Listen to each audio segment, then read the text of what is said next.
दोस्तों, भारत के पश्चिम से इस समय सुर्खियां बहुत ही अधिक मात्रा में निकल कर के सामने आ रही हैं। वह सुर्खियां कहां से आ रही हैं? कतर से, जिसकी राजधानी दोहा है, जो 20 नवंबर से 18 दिसंबर 2022 तक वर्ल्ड कप कराने की वजह से विख्यात रहा। कतर की अदालत ने भारत के 8 पूर्व सैनिकों को मौत की सजा सुनाई, जिन्हें 30 अगस्त 2022 को गिरफ्तार किया गया था, जिन्हें कतर की अलग अलग जेलों में कैद किया गया।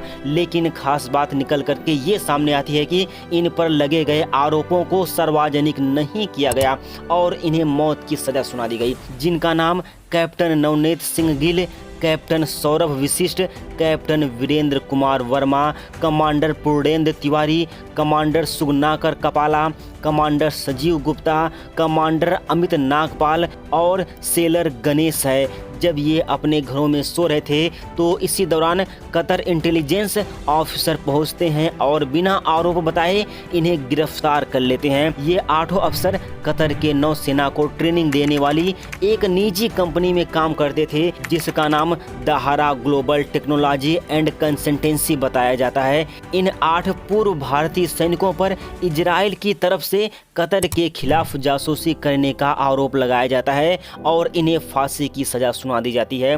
फिर भारतीय कानून विकल्प तलाशने लगा कि अपने सैनिकों की जान कैसे बचाया जाए। अगर उन सैनिकों को बचाने में भारत असफल रहा तो यह भारत की बहुत ही बड़ी कूटनीतिक हार मानी जाएगी।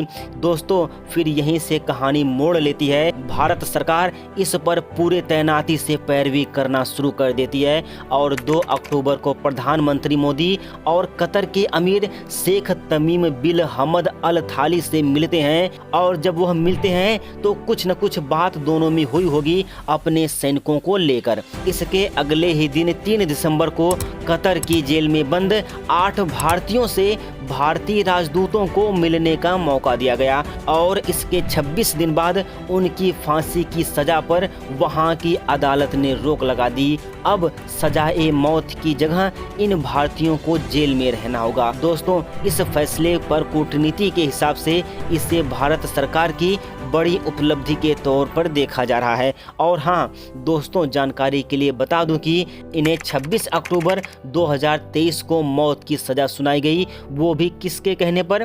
पाकिस्तान की खुफिया एजेंसी ISI के कहने पर। अब छोटा सा सवाल ये आता है कि क्या इन 8 भारतीयों को इंडिया वापस लाया जाएगा? जी हाँ, यह वापस आएंगे, क्योंकि 2014 में भारत और कतर के मध्य एक समझौता हुआ था, जिसके अनुसार यदि कतर का कोई व्यक्ति इंडिया में गिरफ्तार होता है तो हम उसे कतर भेजेंगे और यदि कोई इंडिया का व्यक्ति कतर में गिरफ्तार होता है तो कतर उसे इंडिया भेजेगा। इसलिए इनका भारत आना तय हो चुका है। वह जेल में रहेंगे भी तो वह भारत की ही जेल में रहेंगे। फिलहाल दोस्तों, आज के लिए इतना ही। अब मिलते हैं अगली वीडियो में।